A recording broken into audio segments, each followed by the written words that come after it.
Muy buenos días, ¿qué tal? Vamos a desarrollar las preguntas de esta semana. Sí, la semana 11, que corresponde a la literatura peruana.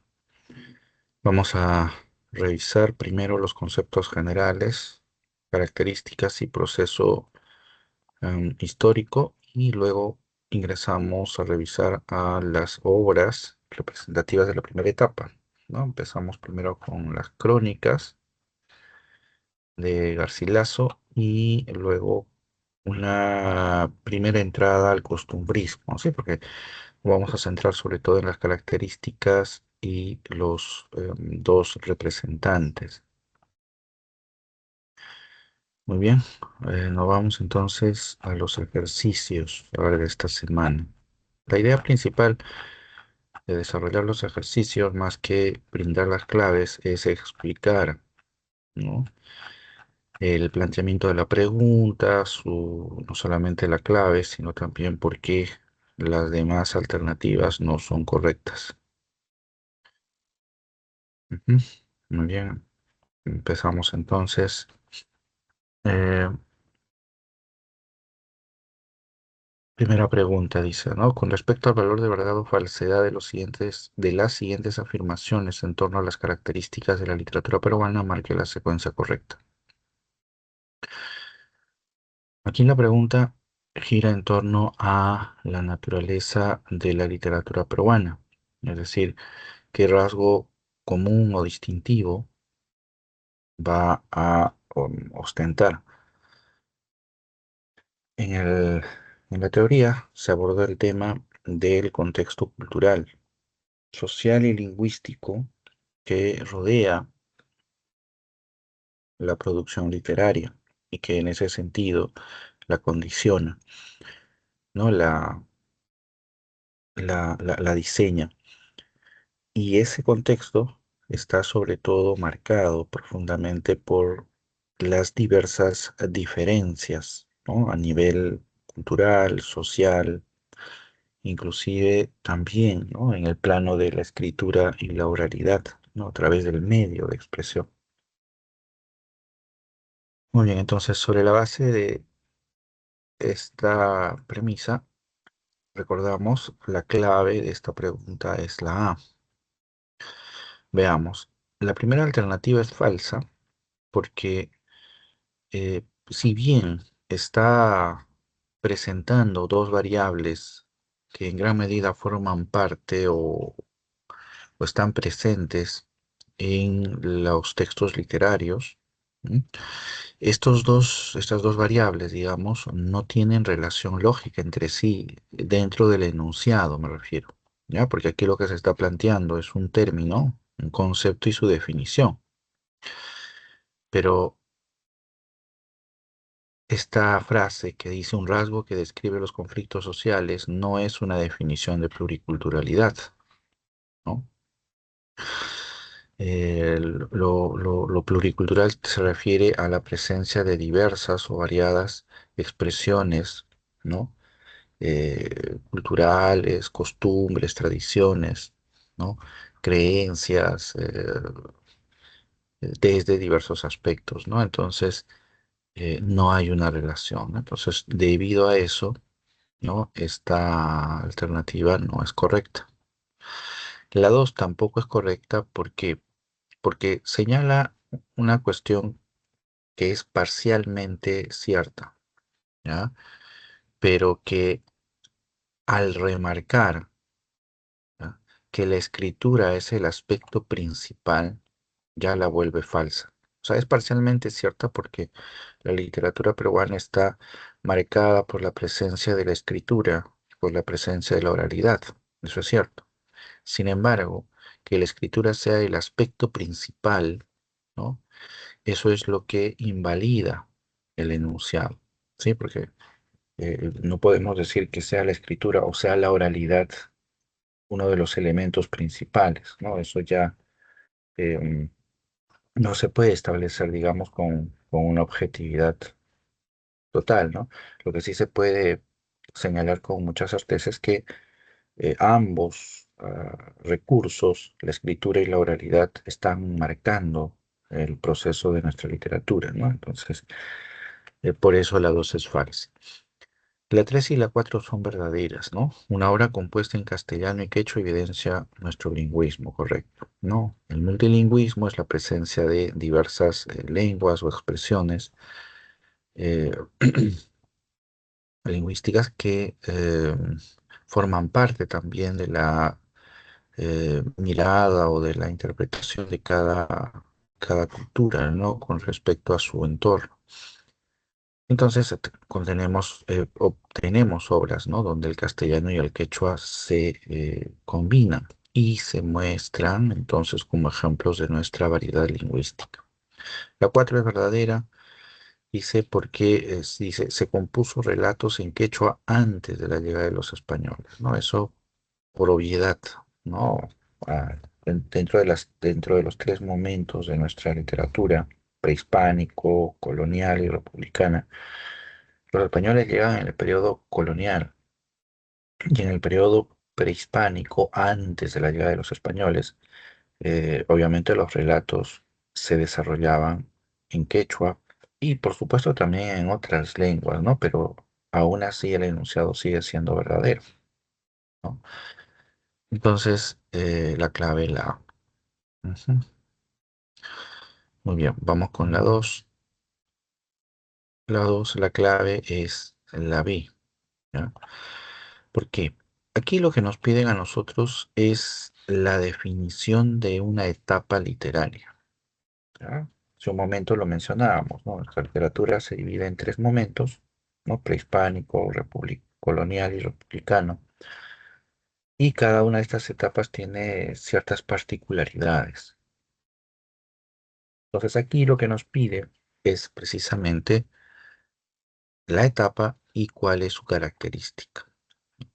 Entonces la clave la ve porque dice la etapa colonial representa el punto de inicio del conflicto cultural entre el mundo occidental y el mundo andino, ¿no? Es decir, entre esta variable, ¿ah? Entre esta primera variable y la segunda variable tiene que haber una relación de concepto y definición. Y es así, ¿no? En el periodo colonial, con la llegada de los españoles, es cuando se inicia esta pugna, esta lucha, esta tensión, ¿no? Entre el mundo occidental castellano y el mundo andino, ¿no? En todas sus variantes. Es verdadero. La A, ¿por qué no es verdadero? Porque si bien la etapa republicana es parte de la cronología, ¿no? La definición que se brinda no es certera, ¿no? Dice representa el punto de inicio de la búsqueda de independencia literaria con respecto a Europa, ¿no? Em, de independencia literaria. En tal caso, y creo que en la separata eh, habla de una suerte de búsqueda de identidad, ¿no? Más que de independencia literaria, ¿no?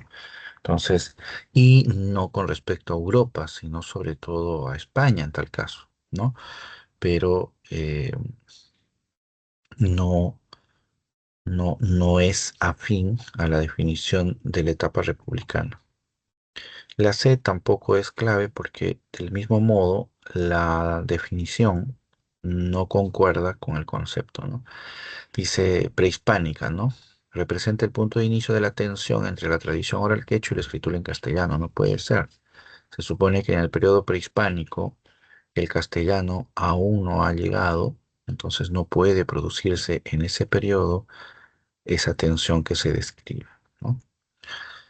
La D no es una etapa dentro de la periodización de la literatura peruana, ¿no? En tal caso es un eh, momento, ¿no? Dentro de la etapa colonial, ¿no? La etapa colonial, aunque no se describe en el libro o en la separata, se suele dividir en tres momentos, ¿no? La etapa de conquista o de inicio, la etapa de consolidación, ¿no? Eh, y la etapa de crisis del mundo colonial, que es la etapa de la emancipación, ¿no? Aún así, si aceptáramos esta primera variable, la D sigue siendo una alternativa errónea. ¿Por qué? Porque dice que la etapa emancipatoria, dice, representa el punto de inicio de la literatura republicana a fines del siglo XVIII. La República se inicia en 1821, o sea, a inicios del siglo XIX, no a fines del XVIII. Entonces, aquí ya es un punto de, eh, de diferencia, ¿no? Y además la etapa o periodo emancipatorio no tiene que, no pertenece a la literatura republicana.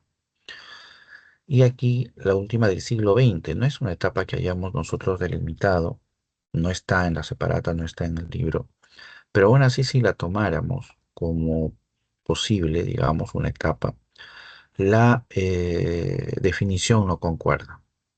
Porque dice, representa el punto de inicio del costumbrismo en el Perú como un movimiento de tinte político. El costumbrismo se inicia en el XIX en el Perú, ¿no? No en el siglo XX. Entonces, por esa cuestión, sobre todo, se invalida la alternativa E, ¿no? Entonces, la clave, la B. Muy bien, vamos con la C.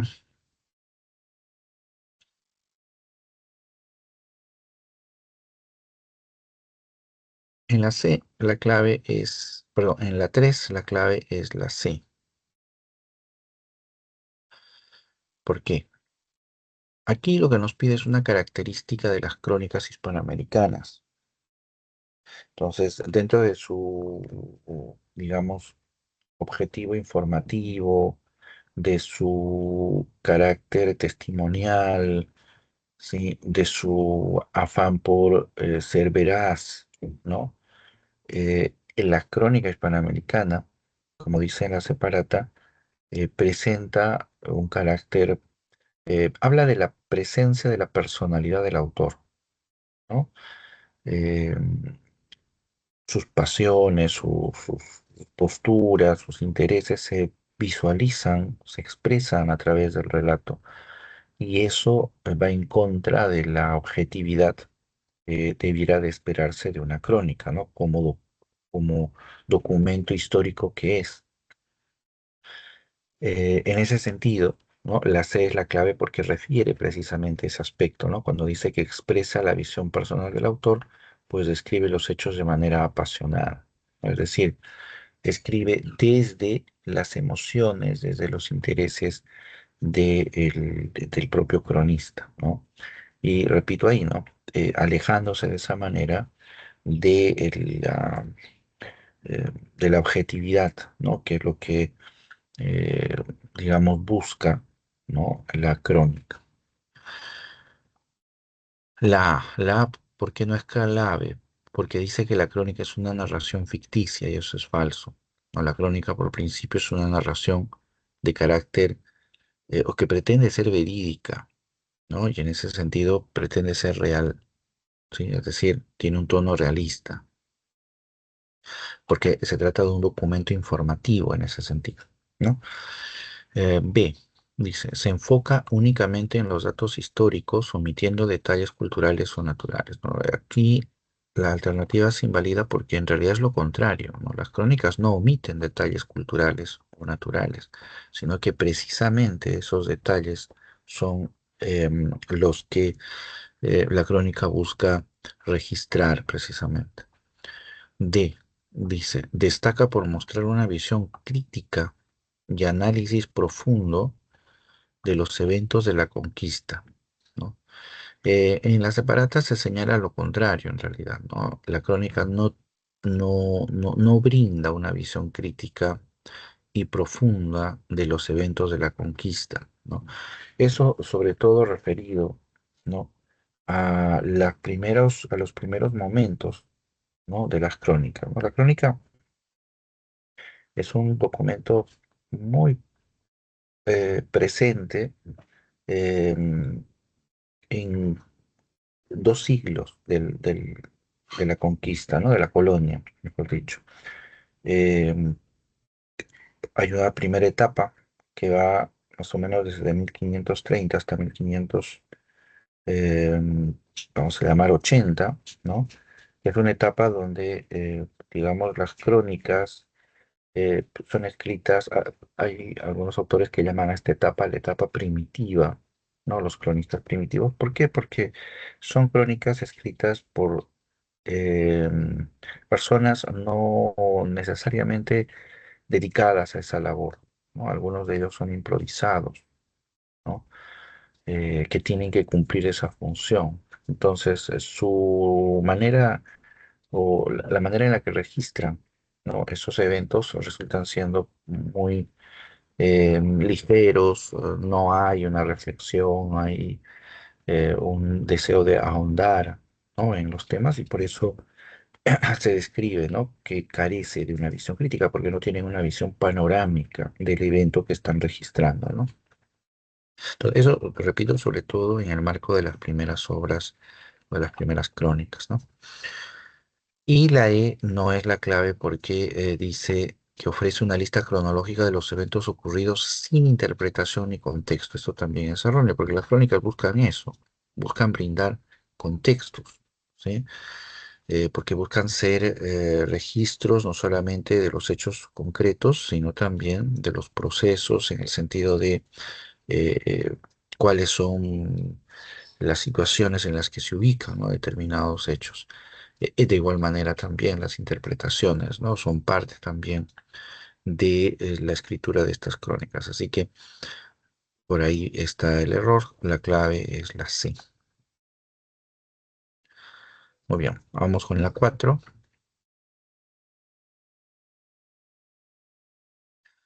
Ya en la pregunta 4 se nos presenta un fragmento y se nos pide identificar el enunciado correcto en relación al fragmento. ¿Ya? Entonces es una pregunta bastante abierta, donde básicamente hay que cotejar, ¿no? Es más un ejercicio de lectura en tal caso, ¿no? Muy bien, aquí en este fragmento, lo que se describe, o mejor dicho, lo que describe Garcilaso es la manera como los cronistas españoles yerran, ¿no? A la hora de describir el entorno, ¿no? Por ejemplo, dice, ¿no? Aunque ha habido españoles curiosos que han escrito las repúblicas del Nuevo Mundo, ¿no? Como la de México y la de Perú y la de otros reinos de aquella gentilidad, ¿no? No ha sido con la relación entera que de ellos se pudiera dar. Es decir, a pesar de que ha habido muchos cronistas, dice, estos no han logrado brindar, ¿sí? Una visión entera, ¿sí? Es decir, no han logrado ser detallados, completos, ¿no? Siempre ha sido su mirada parcial, eso es lo que está diciendo. Y luego dice que lo he notado particularmente en las cosas que del Perú he visto escritas, ¿no? Es decir, Garcilaso lo que señala aquí es que esas carencias él las ha notado en las crónicas que hablan sobre el Perú, ¿no? De las cuales, dice, como natural de la ciudad del Cusco, aquí Garcilaso enfatiza su origen cusqueño, es decir, como yo nací en el Cusco, ¿no? Tengo mejor conocimiento de los hechos y por eso veo que lo que ellos cuentan no es completo, ¿no? Eso es lo que, en otras palabras, va a decir Garcilaso, ¿no? Cuando termina esta idea diciendo, ¿no? Que fue otra Roma en aquel imperio, hablando del Cusco, ¿no?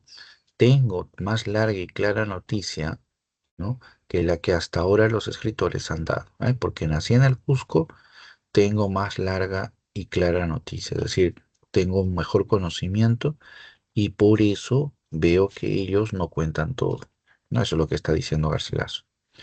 Luego dice, verdades que tocan muchas cosas de las muy grandes que aquella república tuvo. Es decir, es verdad que esos cronistas hablan, ¿no? De grandes hechos, ¿no? Pero, dice, escríbenlas tan cortamente, ¿no? Que aún las muy notorias para mí las entiendo mal. Es decir, si bien hablan de grandes hechos, esos hechos lo escriben tan mal que aún para Garcilaso, que las conoce, no las puede entender. Dice, ¿no?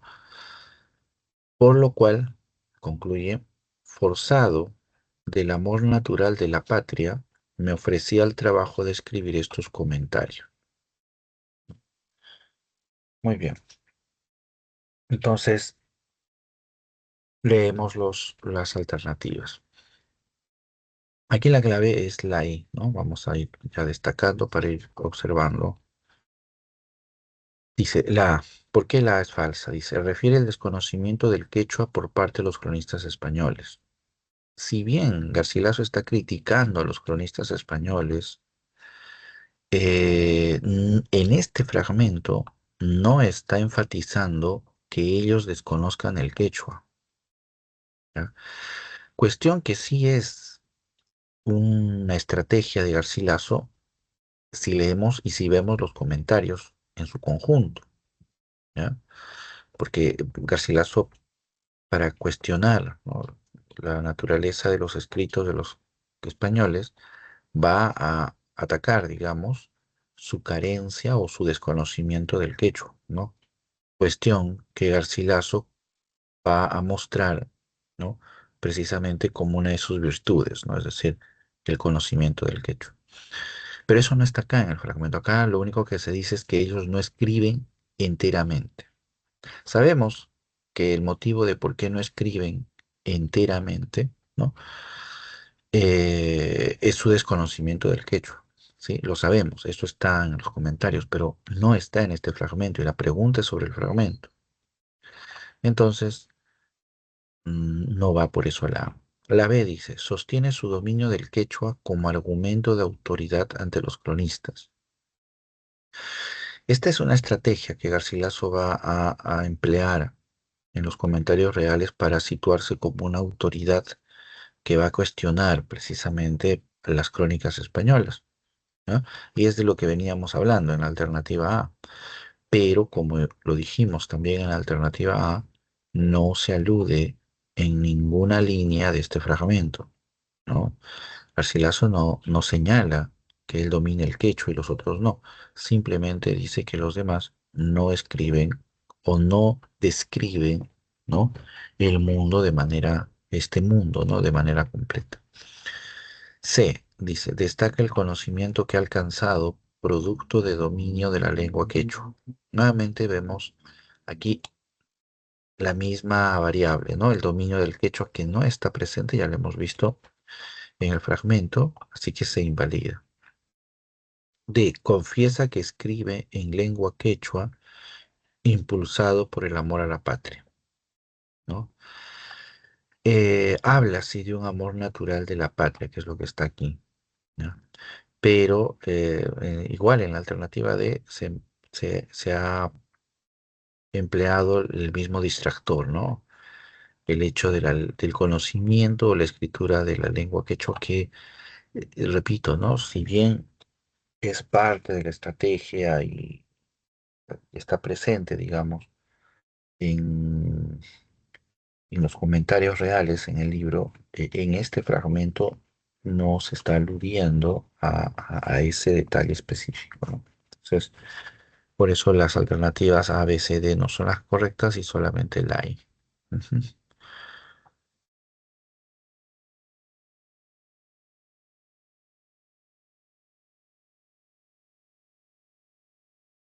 Muy bien. Vamos con la 5.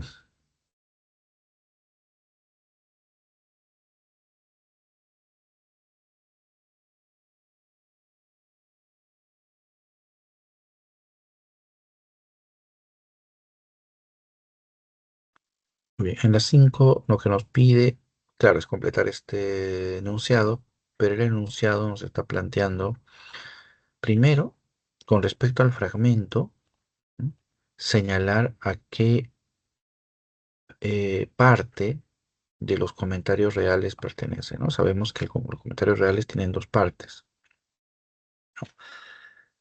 La primera, que es la que habla sobre el mundo prehispánico, y la segunda, que es la que, si bien tiene como tema la conquista española, tiene también un interés en describir digamos, los momentos de los últimos incas, ¿no? Muy bien. Y luego, ¿no? De identificar la parte, dice, y evidencia cómo Garcilaso de la Vega, es decir, qué es lo que muestra este fragmento. Entonces nos pide dos cuestiones, identificar a qué parte pertenece y qué es lo que demuestra. Cuando leemos el fragmento, dice el triunvirato que hemos dicho, Pizarro, Almagro y Luque, ¿ya? Estos tres, ¿no? Se refiere a los conquistadores españoles. Entonces ahí nosotros ya podemos deslindar, ¿no? Porque los conquistadores no aparecen en la primera parte, sino en la segunda, porque ese es el tema. Entonces ahí ya podemos invalidar la A, invalidamos la C, ¿no? Y hasta nos queda la B, la D y la E. Que es, sí identificamos que esa es la segunda parte, entonces esa primera variable ya fue cubierta, ¿no? Cuando dice última parte, bueno, se puede aludir también a la segunda parte. Entonces solo nos queda ver qué evidencia. Entonces empezamos a ver qué es lo que se muestra en este fragmento, ¿no? Dice, el triunvirato que hemos dicho otorgaron aquellos tres españoles en Panamá, en cuya comparación se me ofrece el que establecieron los tres emperadores romanos del Aino.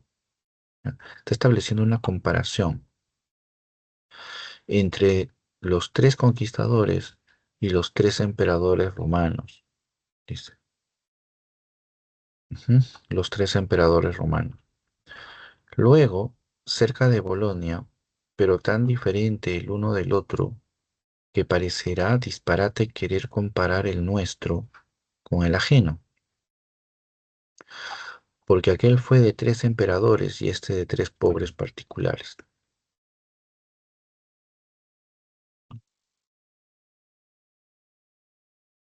Acá como que más o menos trata de marcar la diferencia, ¿no? Dice, vamos a, estos tres conquistadores, ¿no? Se comparan a los tres emperadores, aunque hay una diferencia obvia, dice, ¿no? Que los tres conquistadores son pues tres personas comunes, ¿no? En cambio los otros son emperadores. Sin embargo, dice, ¿no? Que si bien se miran y consideran los fines y efectos del uno y del otro, es decir, del triunvirato de españoles y del triunvirato de emperadores, se verá que aquel triunvirato fue de tres tiranos que tiranizaron todo el mundo. Se está refiriendo a los emperadores romanos.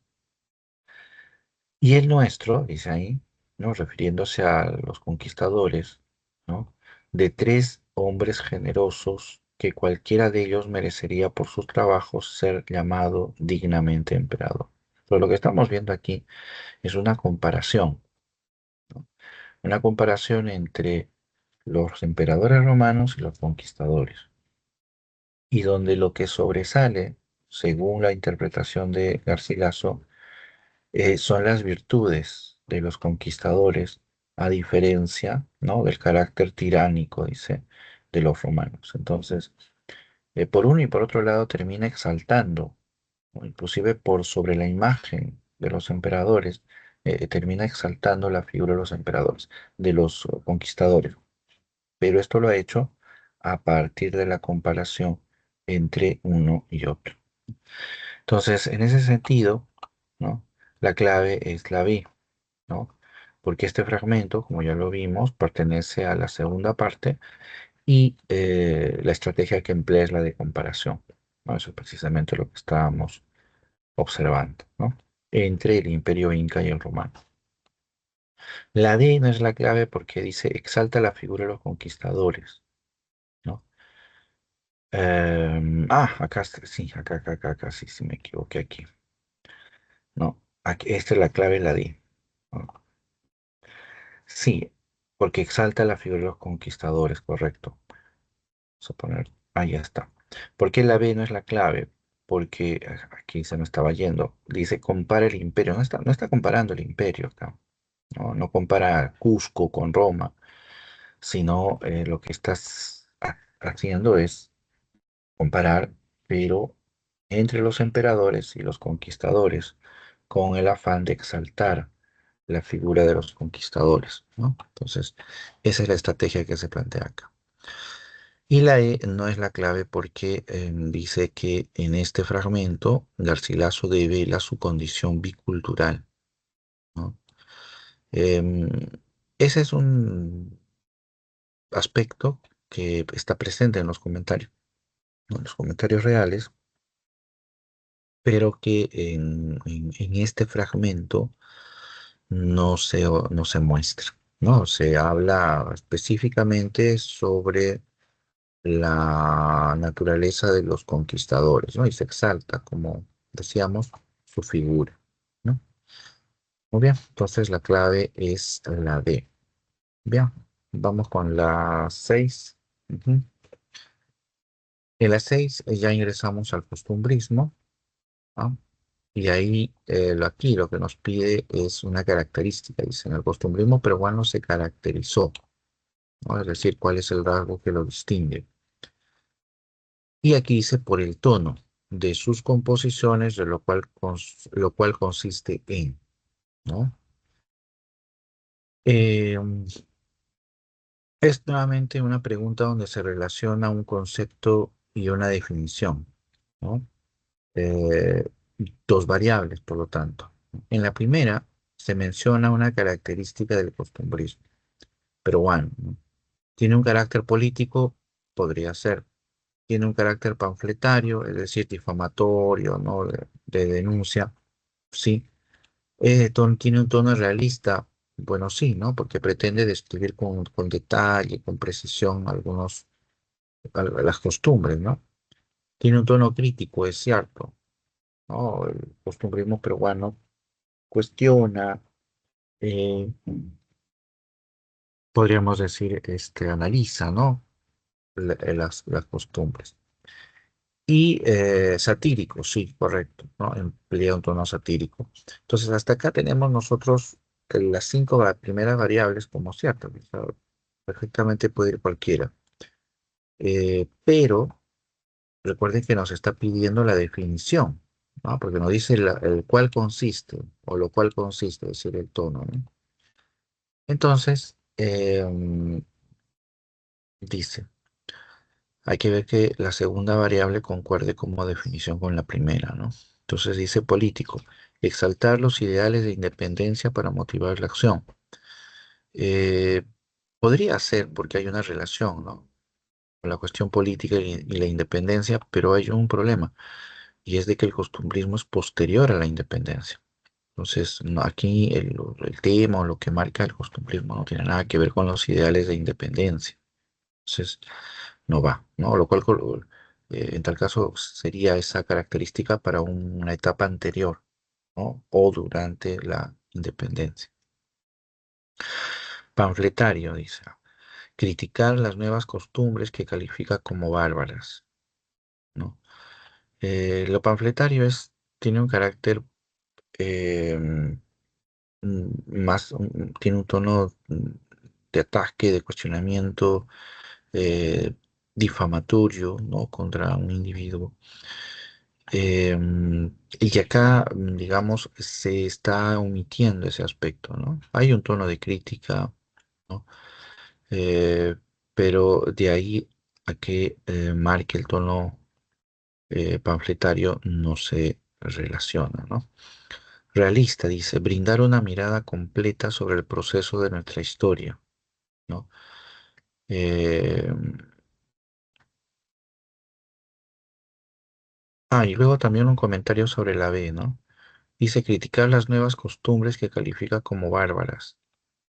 Em, lo que critica el costumbrismo sobre todo son las costumbres que vienen del periodo colonial, sobre todo, ¿no? Las nuevas costumbres, en realidad por el contrario, el costumbrismo busca, digamos, introducir esas nuevas costumbres, ¿no? Entonces, por ahí también es inválida esta alternativa. La C no es correcta porque dice que brinda una mirada completa sobre el proceso de nuestra historia y eso es falso, ¿no? El costumbrismo debido a su interés anecdótico, meramente coyuntural, no nos presenta una visión profunda, panorámica de nuestra historia, ¿no? En toda su complejidad. Entonces, por ahí esta definición es falsa. La D dice crítico, explorar el presente a partir de interpretar los hechos del pasado, ¿no? Eh, por lo mismo que estábamos comentando e invalidando la alternativa anterior, ¿no? El costumbrismo no muestra una visión panorámica, profunda, extensa eh, sobre la historia, ¿no? Sobre el pasado. Es netamente centrado en el presente, está preferentemente, ¿no? Eh, cuestionando lo anecdótico, ¿no? Ujú. Espera un segundo. Mm. A ver.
Ya, muy bien. Entonces, y la E, ¿no? Tono satírico, porque emplea el humor para criticar las conductas sociales, ¿no? Esta es la clave, porque es el rasgo que va a marcar el costumbrismo peruano, ¿no? A diferencia del costumbrismo español, ¿no? Que tiene más un tinte, digamos, nacionalista, romántico.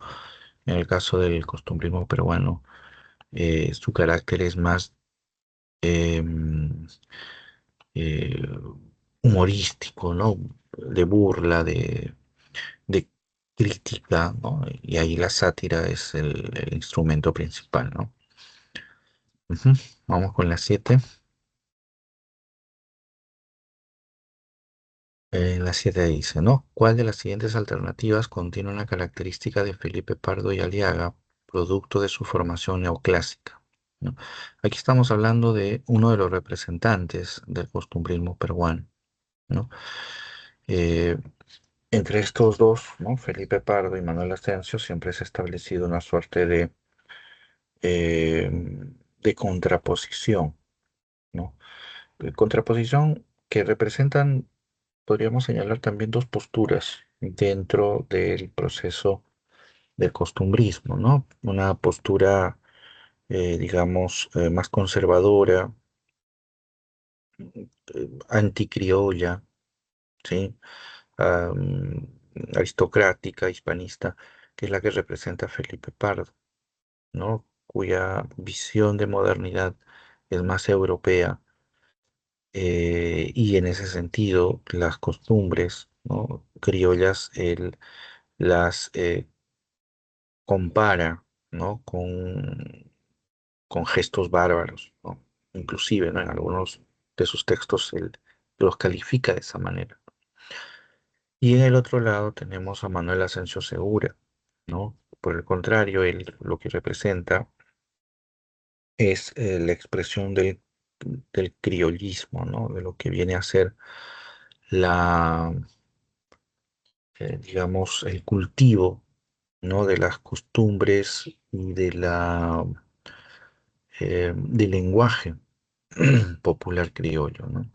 Lo cual no deja que haya también un tono crítico sobre algunas costumbres criollas, porque en el fondo estas dos posturas tienen una disposición contraria a la fuente colonial, ¿no? Entonces, eh, presentan, ¿no? Un carácter crítico, pero su postura en cuanto a lo criollo es lo que sobre todo los va a diferenciar, ¿no?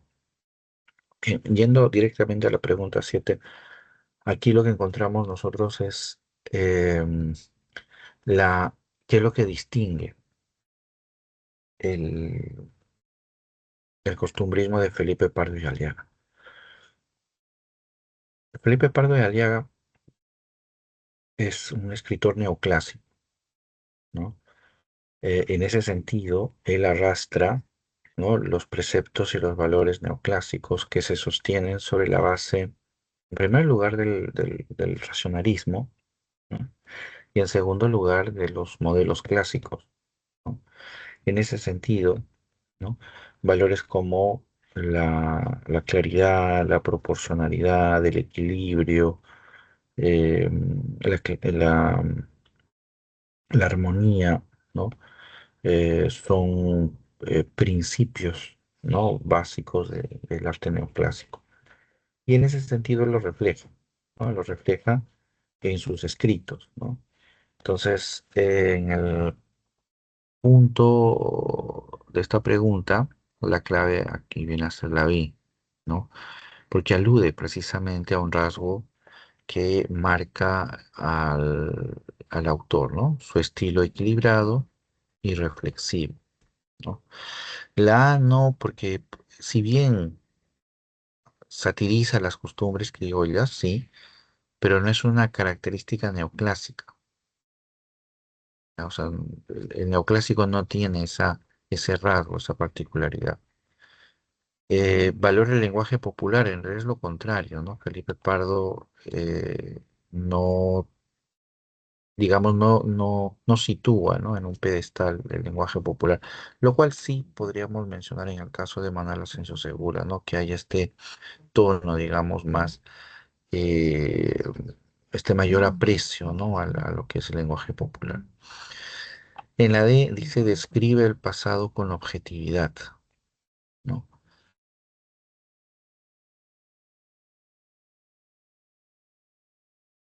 Esto ya en cuanto a lo que estuvimos viendo en torno al costumbrismo es falso, ¿no? El costumbrismo muestra una mirada o presenta una mirada centrada únicamente en el presente, no en lo actual, en lo presente, ¿no? Entonces no va. La E dice, ¿no? Pretende explicar nuestra identidad, ¿no? De igual manera, ¿no? El costumbrismo, ya viéndolo de manera general, no,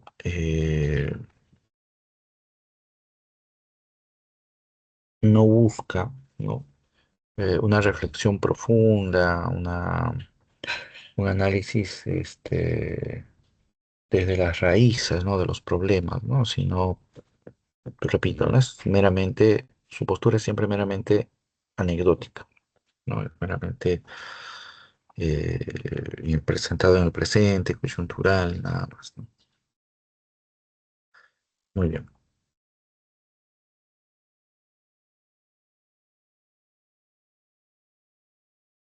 Ujú. Vamos a la pregunta 8.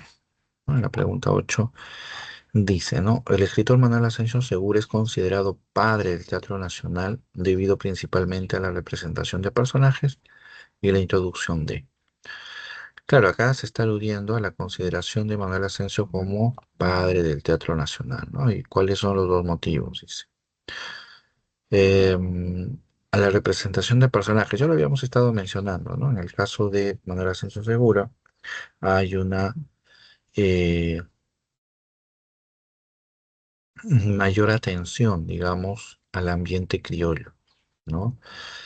A diferencia de Felipe Pardo, donde él, si atiende ese aspecto, lo hace para criticarlo y rechazarlo, ¿no? Entonces aquí la clave es la A, ¿no? Porque Manuel Asensio representa en sus obras a los criollos de clase media y popular y con ellos introduce, ¿m? Introduce el lenguaje popular y coloquial criollo, precisamente, ¿no? Entonces, ese es el sentido de por qué a él se le conoce como padre del teatro nacional. En la B, acá se invalida sobre todo por la idea de los mestizos, ¿no?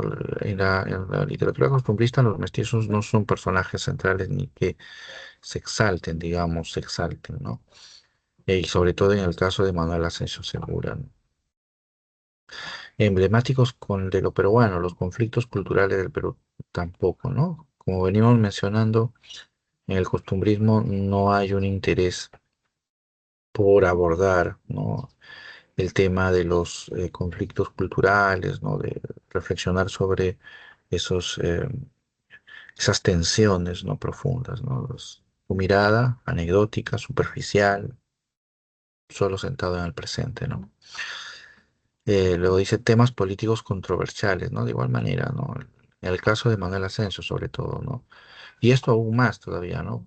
Porque acá se está sopesando la idea de eh, padre del teatro peruano. Entonces, en ese sentido, esto no tiene que ver, ¿no? El tema, el hecho de que él aborde, digamos, esos temas políticos, no tiene nada que ver con la denominación de padre del teatro peruano. Y por último, dice una reflexión sobre nuestro pasado, ¿no? Esto tiene que ver en gran medida también con lo que se ha venido mencionando, ¿no? Creo que en otra alternativa inclusive también se menciona, ¿no? Reflexionar sobre el pasado, que ya habíamos dicho que eso no es parte de las características del costumbrismo, ¿no? Porque el costumbrismo es esencialmente un movimiento que se aboca, ¿no? Al presente, vamos a llamarlo así, a la pugna, al conflicto, digamos, que se desarrolla en lo inmediato, ¿no? Entonces, no va por eso. Muy bien, entonces hasta aquí hemos llegado hasta la pregunta 8. Hemos explicado, ¿no? Cada una de los ejercicios. Sobre todo, recuerden ustedes el análisis, ¿no? Más allá de la clave, el análisis de la pregunta, ¿sí? Muy bien, vamos a esperar intervenciones sobre esta semana o sobre las anteriores también. Ujú.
Profesor,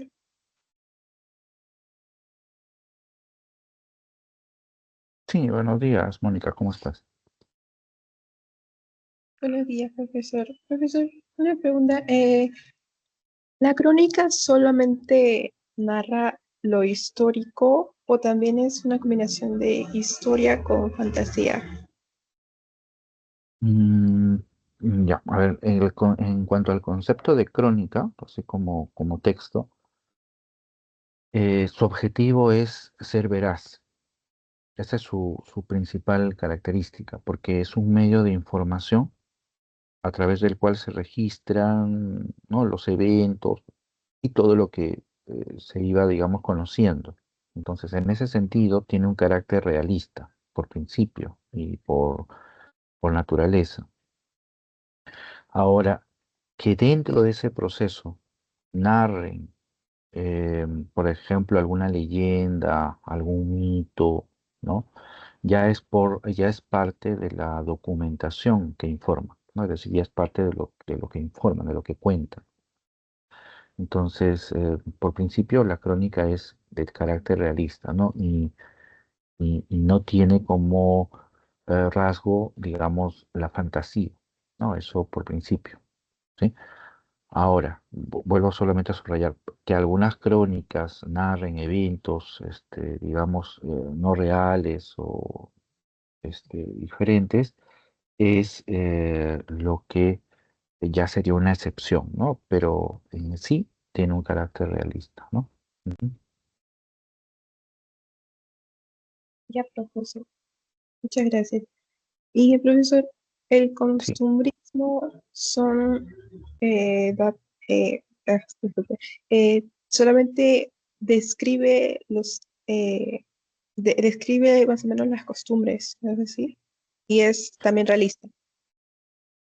correcto. Sí, el costumbrismo tiene como objetivo eso, ¿no? Describir las costumbres, ¿no? Las costumbres sociales, eh, para criticarlas, pero en ese afán de describir, de recoger, está su carácter realista, ¿no? Ahora, hay que entender, tan solo para marcar ahí, ¿no? Hay que entender que el realismo en sí, el realismo, tiene que ver con el describir la realidad, ¿no? El describir el entorno. Hay diversas formas de realismo, ¿ah? Entonces, en el caso del costumbrismo, el realismo se centra básicamente en describir la costumbre, nada más, ¿ya? No lo confundamos con el realismo francés, por ejemplo, ¿no? Con el movimiento del realismo, no lo confundamos, ¿no? Porque el movimiento del realismo francés que vimos, por ejemplo, aunque lo vimos a través de Dostoyevsky, ¿no? Tiene otro carácter más reflexivo, sociológico, ¿no? Pero ese es otro tipo, ¿no? Acá solamente quedémonos con esa idea, ¿no? Del costumbrismo, carácter realista porque describe las costumbres, ¿no? Ujú. Ya, profesor, muchas gracias. Correcto, muy bien. ¿Mm? Miguel, ingresaste, ¿qué tal? Buenos días. ¿No? ¿Tendrás alguna pregunta? Ujú. Buenos días, profesor. Tengo una pregunta sobre las características del costumbrismo. Eh, ¿Qué quiere decir el tono panfletario del costumbrismo? Ya. Una cuestión muy importante que hay que tener en cuenta es que el costumbrismo peruano tiene un carácter mm, muy crítico, ¿ya? Es un costumbrismo de ataque, ¿sí? Eh, Esto marca una gran diferencia con el costumbrismo español, que es de donde viene, ¿no? Donde, si bien hay un tono crítico, este, es más, digamos, nacionalista, tiene un tono más romántico. Hago esta aclaración porque lo panfletario tiene que ver precisamente con la actitud de crítica, ataque a un nivel difamatorio, ¿no? Un panfleto es una suerte de texto donde eh, no solamente se critica, sino que se ataca, se ofende, como dije hace un momento, se difama, ¿no? a un individuo, ¿no? Entonces, el costumbrismo tiene ese carácter, el costumbrismo peruano, me refiero, ¿no? Porque el costumbrismo, más allá de hablar de las costumbres, va muchas veces ser un instrumento para para un instrumento de ataque en las rivalidades políticas, ¿no? Eh, de tal manera, ¿no? Que muchas veces se cuestiona, por ejemplo, al gobernante de turno, ¿no? A través, ¿no? de algunos rasgos o algunas características que pueda ostentar, ¿no? Y ahí es donde el costumbrismo ingresa, ¿no? Y ahí es donde adquiere ese tono panfletario, ¿no? Porque no se está cuestionando un hecho, un hecho objetivo, sino simplemente eh, se ataca al individuo porque, no sé, por su procedencia, por su color de piel, por algún gesto que haya realizado. Y entonces ahí ya estamos, no a un nivel crítico, cuestionador, sino estamos a un nivel panfletario, ¿no? Donde solo es el ataque por sí, sin sustento, sin idea, solamente es el insulto, es la degradación, ¿no? Esa es la idea del panfleto, ¿no? ¿Me dejo entender? Sí, profesor. Y también tengo otra pregunta sobre las características también, ¿qué es la comedia de tipo festivo? Ya, la comedia de tipo festivo. Primero, el término comedia, ¿ya? Eh, es una denominación que viene del teatro español, ¿ya? Y recordarán ustedes que cuando hablábamos del barroco, ¿ya? Con Calderón, La vida de sueño la calificábamos como una comedia. Entonces, el término comedia en realidad es un término que va a englobar todas las expresiones dramáticas, principalmente, ¿ya? Entonces, en ese sentido, ¿no? Las comedias, como lo veíamos, por ejemplo, con Calderón, ¿no? Van a presentar elementos, digamos, trágicos y elementos cómicos, ¿no? Que forman parte de la representación. Así, por ejemplo, ¿no?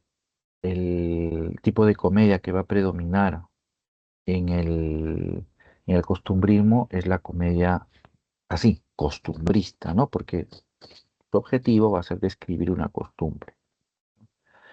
Ahora, la comedia festiva, ¿ya? El término festivo, ¿ya? Viene por el carácter celebratorio y se centra principalmente en alguna suerte de, este, de celebración, de festividad, ¿no? Por ejemplo, se me viene a la mente esta comedia Frutos de la Educación de Felipe Pardo.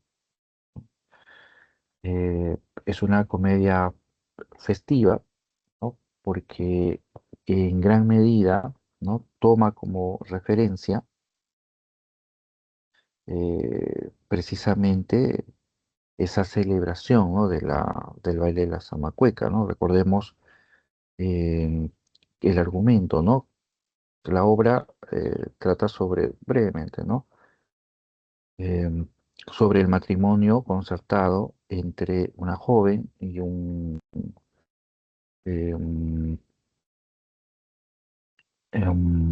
y un acaudalado extranjero, ¿no? Entonces, el extranjero al ver a la jovencita, ¿no? Bailar la zamacueca, un baile muy sensual, decide suspender el matrimonio. Entonces, ahí hay un tono, ¿no? Claramente de censura, de crítica, que no celebra ese baile, ¿no? Pero ese baile se presenta, ¿no? De manera festiva. Esa es una forma de verlo. Otra forma de ver la idea de la comedia festiva, y es, creo que hacia ahí, hacia donde va sobre todo el planteamiento de la separata, es la de celebrar, ¿no? Celebrar alguna característica o alguna costumbre, por ejemplo, que se desarrolle, ¿no? O verlo de una manera celebratoria, ¿no? Se me viene, por ejemplo, a la mente este, em, en el caso de Ñacatita, por ejemplo, ¿no? Porque es festiva, porque es una comedia festiva, porque habla de las costumbres, ¿no? Critica inclusive las costumbres, pero lo hace con mucho humor, lo hace con ironía, ¿no? Por ahí es por donde viene la idea de lo festivo en ese sentido, ¿no? Es decir, la comedia representada con humor, ¿no? La crítica que se vierte sobre la costumbre, pero con ese tono no celebratorio, con ese tono este, humorístico, ¿no? Que es el que, por ejemplo, sobre todo va a distinguir las comedias costumbristas, ¿no? Porque, y ahí acabo, porque el costumbrismo va a emplear el humor principalmente, ¿no? Para desarrollar sus críticas, ¿no? Entonces, en resumen, la comedia festiva se refiere a estas comedias en donde el humor, ¿sí? Es un factor clave en el desarrollo de la historia, ¿no? ¿Sí? ¿Me dejo entender? Sí. Sí, profe, gracias. Muy bien. Sheila, buenos días. Veo que ingresas. ¿Tendrás alguna pregunta? Profesor, buenos días. Profesor, ¿me podría Sí. explicar sobre la literatura de emancipación, por favor? La literatura de emancipación, ya. Aunque no es un tema que esté en el temario, ya, es decir, en la lista de asuntos que se van a evaluar en el examen. Pero va. La literatura de la emancipación corresponde a la producción literaria que se da a fines de la colonia, ¿no? Más o menos entre 1780 hasta 1825 o 21, más o menos, ¿no? Que es cuando ya se llega a la independencia. En ese periodo, ¿sí? La literatura se va a caracterizar sobre todo por su tono y su carácter político. La literatura va a ser un instrumento para difundir los ideales independentistas, ¿no? Los ideales emancipatorios también, ¿no? Eh, Temas como la libertad, la igualdad, la idea de patria, ¿no? Van a ser el insumo principal con los que se van a componer poemas, algunos relatos, ¿no? Con el afán precisamente de propalar estas ideas, ¿no? En ese sentido, ¿no? Por repetir, el discurso literario cobra un matiz político, ¿no? Con el cual busca sobre todo incentivar, ¿no? A la población a que se una precisamente a los movimientos, ¿no? Eso así en líneas generales se puede mencionar sobre la literatura de la emancipación.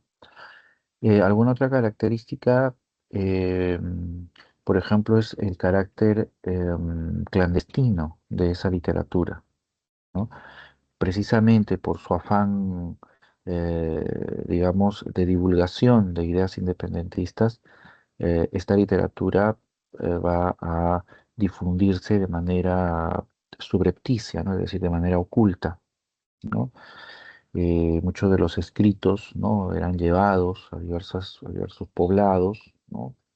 De manera escondida para luego ser leído, por ejemplo, en las plazas públicas, ¿no? Con el afán de transmitir esas ideas, ¿no?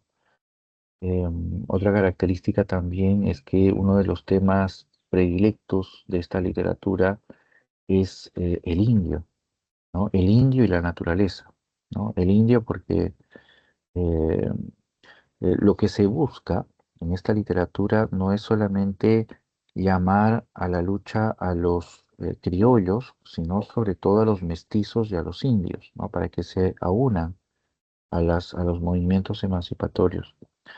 Y por eso se habla mucho de ellos, ¿no? Se habla mucho sobre su situación, sobre la importancia, ¿no? De que ellos luchen también. Y el otro tema es la naturaleza, ¿no? Va a desarrollarse una literatura emancipatoria donde la descripción del paisaje va a ser muy importante, porque esos ambientes van a ser los que van a permitir la construcción de una conciencia patriótica, ¿no? Es decir, eh, tan solo para terminar ahí, ¿no? La conciencia patriótica es un sentimiento que se expresa hacia un territorio, ¿no? Es el amor al suelo, a la patria, al entorno. Esa es la idea de la patria. Entonces, el cultivo de una literatura que exalte la naturaleza, ¿no? Es parte también de las estrategias de la literatura de emancipación para eh, conseguir, ¿no? Mover esos espíritus en pos de las luchas emancipatorias e independentistas, ¿no? Sí, esa sería por lo menos una visión así general sobre la literatura de la emancipación, ¿no? Dentro del cual sobresale eh, Mariano Melgar, ¿no? Mariano Melgar, que muchos de ustedes lo conocen seguramente por sus yarabíes, ¿no?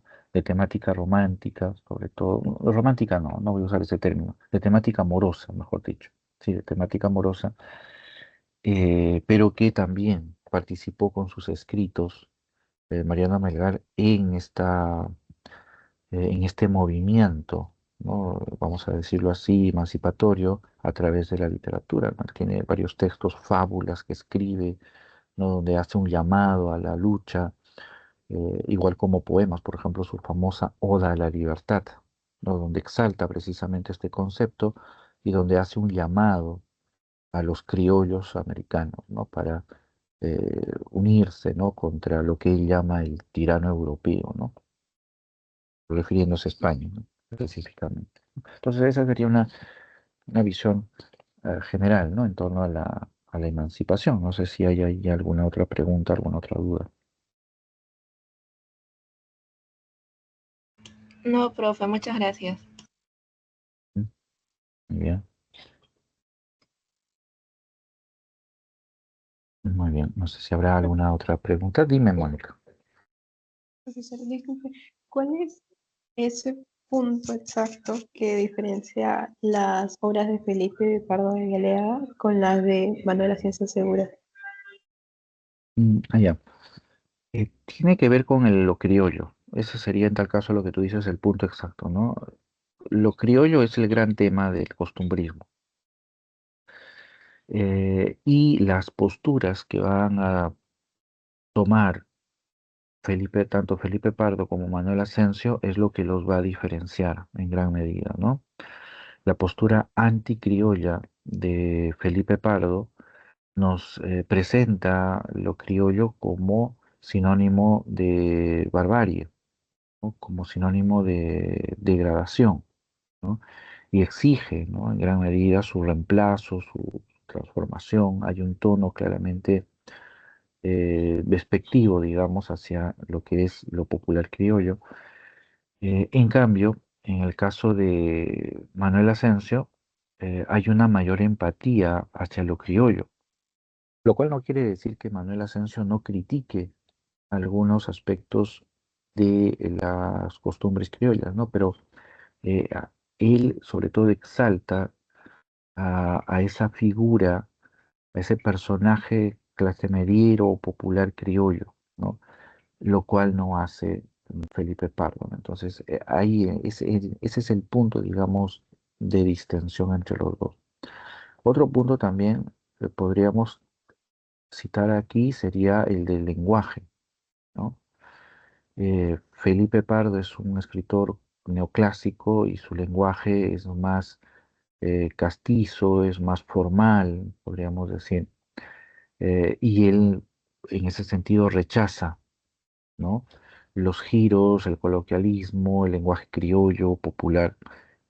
Por el contrario, Manuel Asensio recoge, ¿no? esa característica, ¿no? Esa variante, ¿no? Popular, criolla, y eso es sobre todo lo que lo va a distinguir, ¿no? A Manuel Asensio Segura, ¿no? Esos serían los dos puntos, digamos, que los diferencia significativamente y esos dos puntos tienen que ver con un aspecto clave, ¿no? Que es cómo asumen, ¿no? O cómo describen lo criollo, ¿sí? Ujú. Sí, profesor, muchas gracias. Profesor, Muy bien. ¿y cuál Sí, es el realismo mágico y lo real maravilloso? ya, ya. A ver, el realismo mágico y lo real maravilloso, ya son dos conceptos muy afines, ¿no? Porque tienen como principal objetivo introducir, digamos, el pensamiento mágico o el pensamiento mítico dentro de la representación de la realidad hispanoamericana, ¿ya? La literatura anterior a estos escritores lo que hacían era distinguir, diferenciar, marginar, digamos, em, distanciar, ¿no? La realidad de esa otra dimensión, ¿no? En cambio, lo que busca el realismo mágico, el real maravilloso es acercarlo, ¿no? Ahora, ¿en qué se diferencian? ¿No? Visto, digamos, su similitud. Se diferencian en tal caso en la estrategia, es decir, en la manera como lo hace. Lo real maravilloso, lo que busca y en lo que se centra es en lo extraordinario, ¿ya? Es decir, en recuperar, en recoger los hechos extraordinarios, sean estos de naturaleza mágica, digamos, o sean estos reales, o sea, hechos reales, hechos que sucedieron y acontecieron.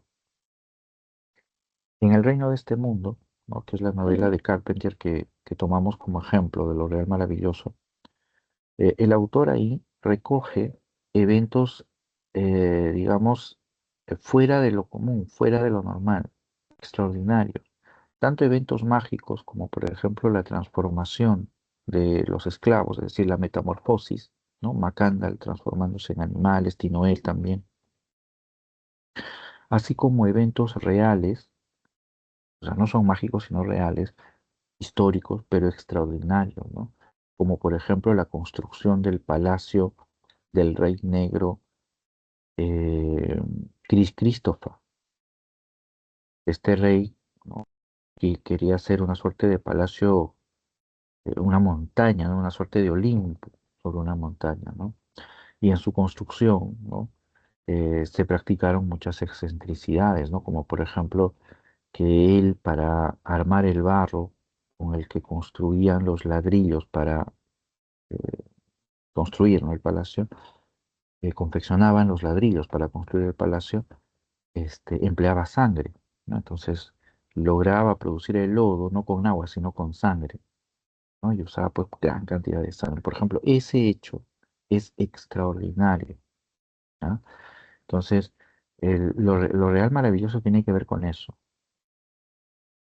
referir eventos extraordinarios, sean estos provenientes del mito, de la magia, o sean estos hechos reales, ¿no? Pero se conjugan todos estos porque son extraordinarios, ¿no? Y en ese sentido se destaca, ¿no? Los hechos maravillosos de la realidad. En cambio, el realismo, o lo real perdón, el realismo mágico, ¿ya? Introduce elementos de la realidad y del mundo mágico, mítico, pero lo introduce eh, en el plano de lo cotidiano, ¿no? Ahí está el punto de diferencia, ¿no? Mientras uno plantea lo extraordinario, el otro plantea lo cotidiano, ¿no? Y eso es lo que sucede en el mundo de Macondo, ¿no? Todos los eventos, ¿no? Son en el mundo de Macondo normales, naturales, ¿no? No solamente la existencia y la vida doméstica de los buen día y de los pobladores de Macondo, sino también eventos, ¿no? Como, por ejemplo, la ascensión, ¿no? Cuando alguien empieza a elevarse por los cielos, o cuando empiezan a llover flores amarillas, ¿no? O, la fuerza descomunal de alguna persona, o sea, esos eventos dentro del mundo de Macondo, ¿no? son normales, ¿no? Los pobladores conversan hasta con los fantasmas como un hecho cotidiano. Entonces, esa conjunción de lo mágico, digamos, con la cotidianeidad de lo real es lo que construye la visión del realismo mágico. Entonces, ese punto sería la diferencia. Podríamos establecer una diferencia entre esos dos conceptos, ¿no? Uno trata de retratar esa realidad por lo extraordinario de los hechos y el otro lleva todo a la cotidianeidad, ¿no? Al plano de la cotidianeidad. Ahora, antes de terminar aquí la descripción, eh, este tema de lo real maravilloso y el realismo mágico es un tema que no está zanjado, o sea, es un tema que todavía es parte digamos, de interpretaciones, de estudios, ¿no? De contrastaciones, porque son dos conceptos, como decía, bastante afines y que tienen también características, digamos, que los distinguen, ¿no? Que los diferencian. Muy bien, eso sería lo que podríamos decir. No sé si hay alguna pregunta ahí al respecto. No, profesor, sí está claro. Gracias, Muy bien, correcto. profesor. Y Sí. entre Alejo Carpenter y García Márquez, ¿qué es lo que podemos resaltar de cada uno de ellos? Mm, pero ya estamos hablando de los autores, ¿no? Más que de las obras, ¿no? ¿Qué podemos nosotros resaltar de ellos? Bueno, mm, Alejo Carpenter es un autor anterior a García Márquez. En ese sentido es más pionero en este tema lo real maravilloso. Y es un autor que su temática la va a desarrollar sobre la base de la cultura africana, ¿no? O afrocaribeña en tal caso, ¿no?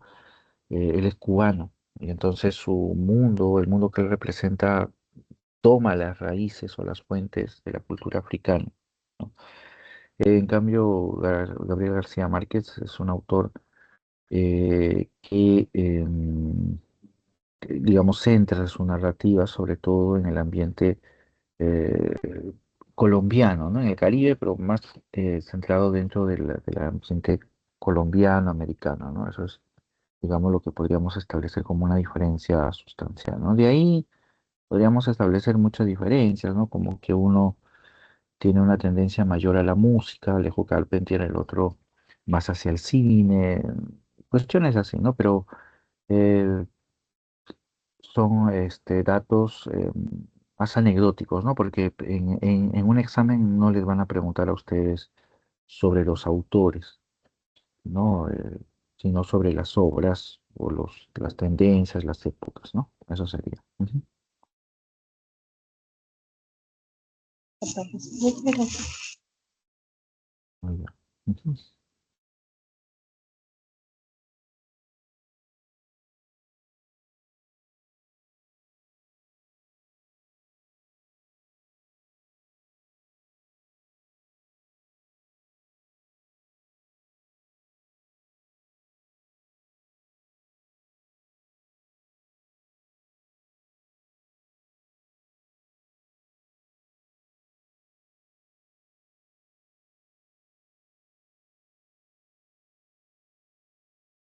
Profesora, ¿a qué se refiere cuando la literatura peruana es heterogénea?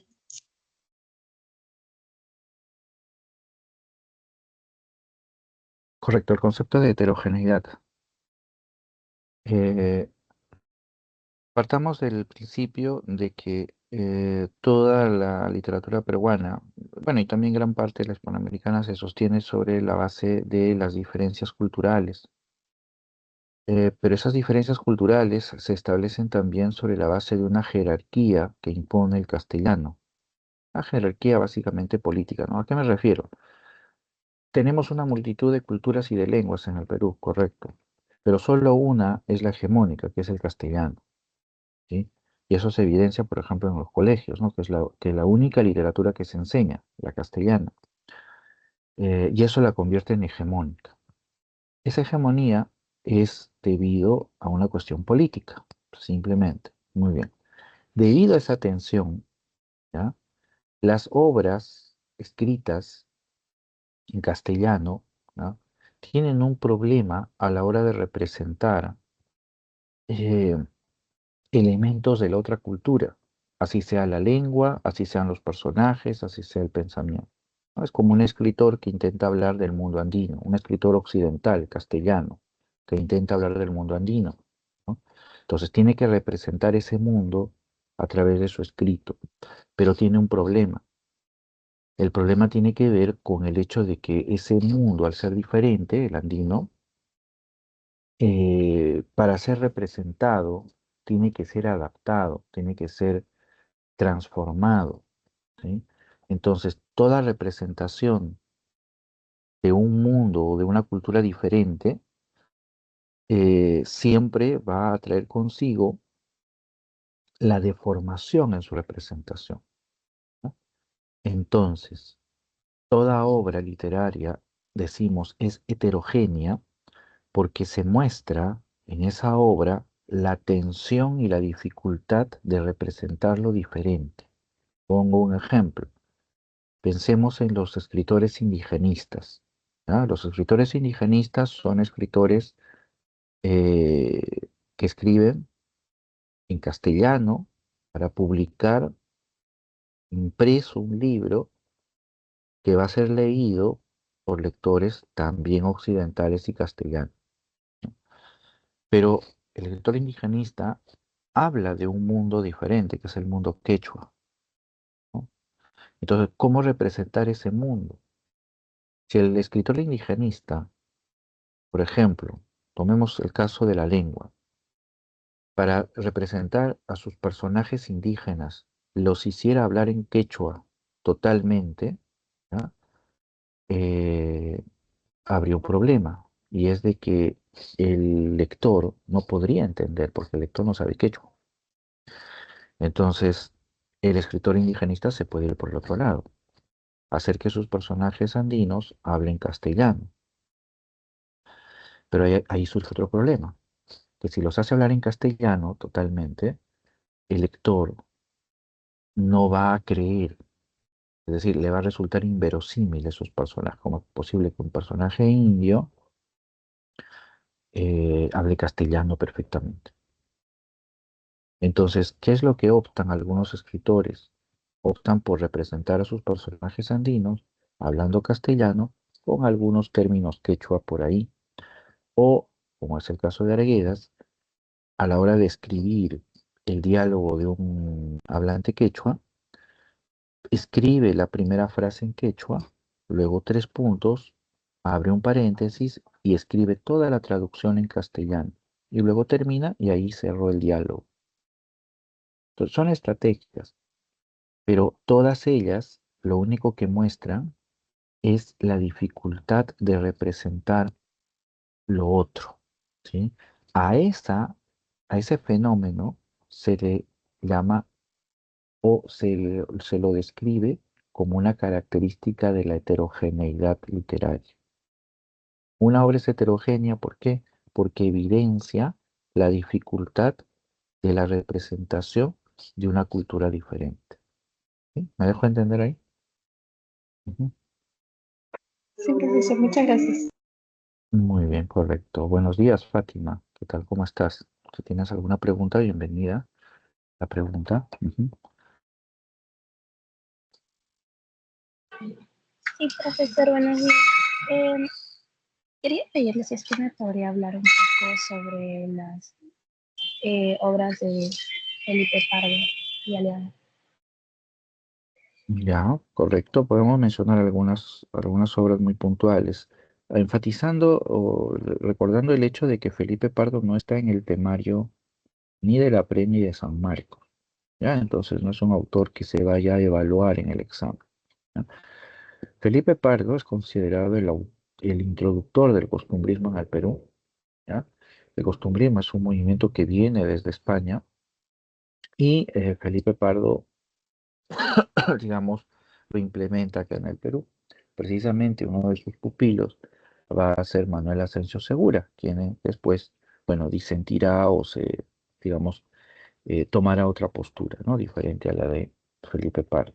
Felipe Pardo es un autor neoclásico, es decir, de formación eh, clásica, ¿no? Racionalista, y por eso sus obras tienden a apreciar mucho el carácter formal de la composición y un lenguaje puro, castizo, ¿no? Lo cual lo lleva, por ejemplo, a distanciarse del lenguaje popular criollo. Una de las obras más relevantes de Felipe Pardo y Aliaga es Frutos de la Educación, considerada la primera obra teatral costumbrista estrenada en el Perú. Frutos de la Educación es una historia donde se critica un baile costumbrista llamado Zamacueca, ¿no? La historia es muy concreta. Se trata de la boda que se ha planeado entre un hombre adinerado extranjero y una jovencita limeña. La boda, sin embargo, se frustra porque un día su prometido la ve bailar Zamacueca, ¿no? Que es un baile sensual, popular, y entonces, decepcionado, el extranjero decide terminar con la boda. El mensaje de esa historia es que el- ese baile criollo, ¿no? No es civilizado, ¿no? Eso es lo que señala, repito, la perspectiva de Felipe Pardo, ¿no? Y que por lo tanto debiera de ser, pues, eliminado, transformado. ¿Por qué? Porque no va a permitir la modernización, ¿no? Eso en el sentido alegórico refiriéndose al novio, ¿no?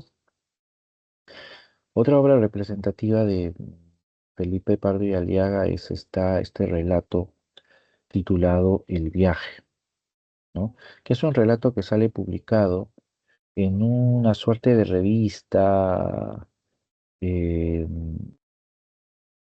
sí, es una revista, es un periódico, ¿no? En donde Felipe Pardo presenta muchos de sus escritos, ¿no? Es un texto que se llama El espejo de mi tierra, ¿no? Sale publicado algunos números, ¿no? Y dentro de ese texto, El espejo de mi tierra, es como una suerte de periódico, tal caso, ¿no? Eh, Publica Felipe Pardo, repito, muchos textos, entre ellos los cuadros costumbristas, algunos poemas. El cuadro costumbrista que sobresale es este precisamente, Un viaje, ¿no? En el que Felipe Pardo ridiculiza las actitudes de la sociedad criolla, ¿no? En la imagen de don Gregorio, ¿no? La idea es muy concreta, ¿no? A don Gregorio lo invitan por unos problemas, ¿no? económicos de tierras, lo invitan a viajar a Chile. Entonces, para realizar ese viaje, don Gregorio va a tardar 6 meses en preparar su viaje y el relato describe principalmente todos los eventos que se dan para la preparación del viaje, lo cual eh, empleando hipérboles y exageraciones, ¿no? Va mostrando el carácter poco serio, muy desatendido, muy improvisado, ¿no? Que tiene don Gregorio y que muestra también el carácter de la sociedad criolla, ¿no? Entonces el texto termina siendo una crítica sobre las costumbres, sobre las actitudes de la sociedad criolla, y Felipe Pardo termina precisamente ese relato señalando, ¿no? que esas costumbres no debieran de continuar, ¿no? Porque son costumbres que nos traen el atraso, ¿no? O nos dejan en el atraso, ¿no? Entonces hay que adoptar nuevas costumbres, dice, ¿no? Hay que adoptar nuevas formas.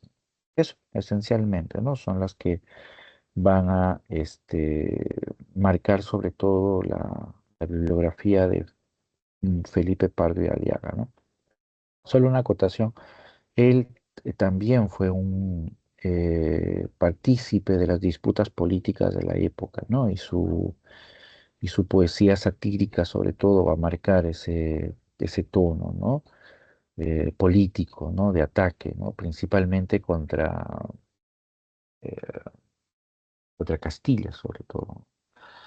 Muy bien, sí, eso sería con respecto a Felipe Pardo y Aliaga. Ujú. Entiendo, profesor. Y una consulta, ¿me podría hablar un poco de Ñacatita?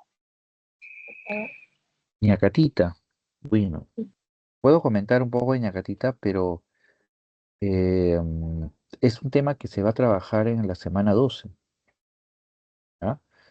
Es un tema que se trabaja en la semana 12, entonces en tal caso te puedo dar un adelanto, ¿no? Como para no, como dicen actualmente, no hacer, como dicen, spoiler, ¿no?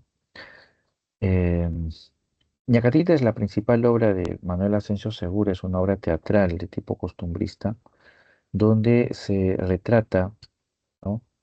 Principalmente una costumbre de la época, que es la del matrimonio concertado. Una jovencita llamada Juliana va a ser obligada a casarse con un hombre llamado Alejo, un hombre mayor. Y el matrimonio se plantea por una cuestión de conveniencia, ¿no? Por el dinero que supuestamente tiene Alejo. Pero Ñacatita, perdón, pero Juliana está enamorada de un jovencito llamado Manuel, ¿no? Que es pobre. Y por eso la madre de Juliana, doña Rufina, no lo quiere, ¿no? A pesar de que Manuel es muy estimado por el padre de Juliana, ¿no? Don Jesús.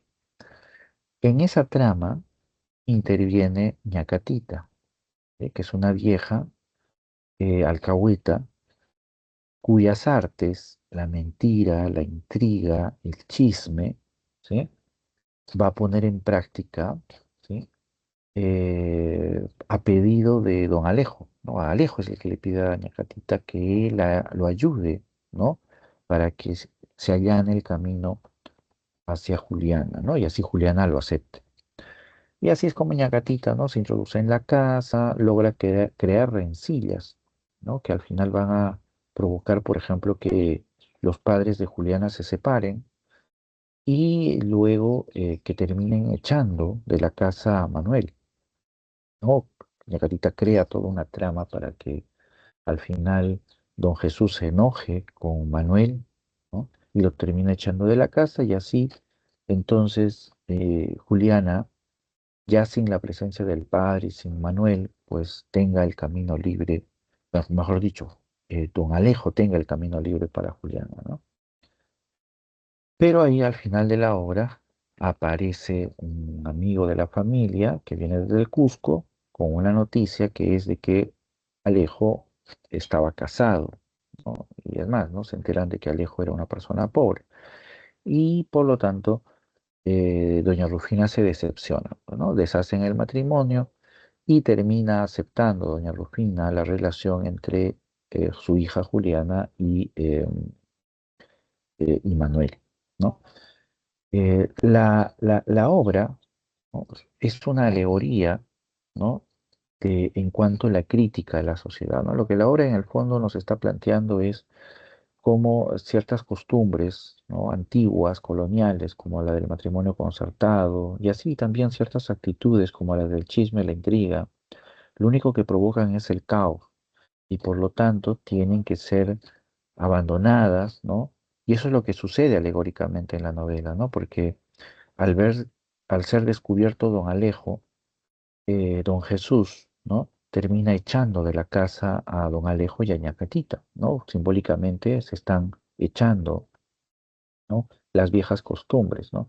Y al final se vuelve la paz, ¿no? A la casa cuando doña Rufina acepta, ¿no? La relación entre Juliana y Manuel, ¿no? Entonces hay ahí un tono crítico, ¿no? Cuestionador sobre ciertas costumbres en pos, ¿no? De buscar la armonía y la paz. No olvidemos que la familia de Juliana es una familia de clase media, son criollos de clase media, ¿no? Entonces, ahí también podemos observar este carácter criollista que marca, que tiene Manuel Asensio Segura, ¿no? Bien, eso es lo que podríamos decir así de manera muy puntual sobre Ñacatita, ¿no? Repito, en esta semana 12 que se viene va a ser el tema, uno de los temas centrales, ¿no? Muy bien, Ok, profesor, muchas gracias. muy bien, correcto, ¿sí? No sé si hay alguna otra pregunta. Ujú.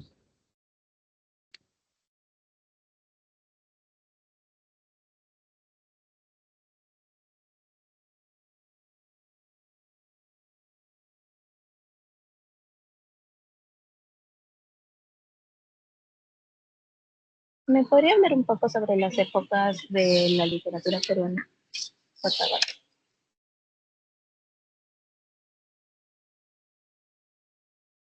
Claro, ¿no? Este, en este tema, ¿no? Lo que planteábamos nosotros era los tres momentos, ¿no? Digamos, principales en el desarrollo de nuestra literatura, ¿no? El periodo prehispánico, el periodo colonial y el periodo republicano, ¿no? Las fechas son muy concretas, ¿no? Todo lo que viene o todo lo que se da antes de los españoles corresponde al periodo prehispánico, ¿no? Esto es antes de 1530, por lo menos. Lo que abarca el periodo colonial va desde ese momento hasta antes de la independencia, ¿no? 1821. Y el periodo republicano desde 1821 hasta la actualidad. Lo que distingue el periodo prehispánico, antes de la llegada de los españoles, es la gran variedad de producciones literarias, pero de carácter oral, ¿no? Porque antes de los españoles, por supuesto que hay producción literaria, en diversas lenguas también, ¿ya? Pero el carácter lo marca la oralidad, ¿no? Es decir, son productos que se transmiten, eh, ¿no? Solo por la voz. Cuando llegan los españoles, ¿no? Se impone el castellano y con esa imposición también se impone la tradición literaria española. Y esa imposición es violenta, porque el castellano, así como la literatura castellana, ¿ah? Son instrumentos de colonización. Entonces, su irrupción es violenta y crea entonces una, una zona de tensión entre el castellano y todas las demás culturas y expresiones culturales. Esa tensión que hace un momento describíamos con el concepto de heterogeneidad, ¿no? La complejidad en relacionarse, en mezclarse, es lo que va a marcar, ¿no? El periodo colonial. El periodo colonial es el punto de inicio precisamente de ese conflicto, ¿no? Y eso es lo que eh, se describe, ¿no? En el periodo republicano, ¿ya? Lo que vamos a encontrar nosotros, ¿ya? Es primero el conflicto que viene desde la colonia, por supuesto, eso en el periodo republicano continúa, inclusive hasta hoy, por supuesto. Pero sobre ello, en el periodo republicano, la literatura, a partir de la independencia, va a explorar diversas otras tradiciones con el afán de encontrar una identidad, ¿no? En gran medida, la literatura en el periodo republicano es un espacio donde se explora nuestra identidad, ¿no? Donde se busca capturar, ¿no? Una suerte de, de imagen, de conciencia de nosotros, ¿no? De lo nacional, ¿no? Entonces, eso es lo que marcaría, ¿no? En grandes rasgos, las etapas de nuestra literatura, ¿no? Prehispánico, producción oral, diversidad cultural, colonial, inicio del conflicto entre lo castellano y lo andino, y el republicano, la búsqueda de una identidad, ¿no? Moderna, ¿sí? En la literatura peruana. Eso sería esencialmente. ¿Mm?